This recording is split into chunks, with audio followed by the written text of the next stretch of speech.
45 degree તાપમાન હોય, બપોરના 12 વાગ્યા હોય, જનતા ચોકડી કે ભાઈ કાકા ચોકડી પર પેલા ટ્રાફિક પોલીસ ઊભા હોય, ક્યારેક એમની પાસે જઈને એક શેરડીના રસનો ગ્લાસ જો એમને આપી શકીએ ને તો આ યજ્ઞ છે.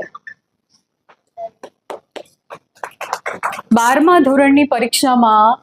કોઈ વિદ્યાર્થી પરીક્ષા આપવા જતો હોય, એના હાથમાં એક ગુલાબનું ફૂલ આપીને, બેટા ઓલ ધ બેસ્ટ, તે બહુ મહેનત કરી છે, તારું પરિણામ સારું આવશે, મારી શુભેચ્છા, આવા શબ્દો જો આપણે વિદ્યાર્થીને કહી શકીએ ને તો આ યજ્ઞ છે.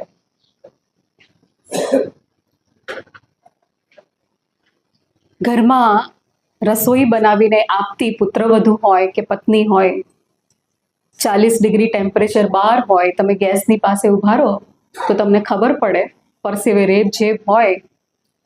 આવી ગરમી સહન કરીને પતિને અને પરિવારજનોને ગરમ ગરમ રોટલી જમાડતી પેલી પુત્રવધુ કે પત્નીને ક્યારેક એવું કહીએ કે આજે તું રહેવા દે,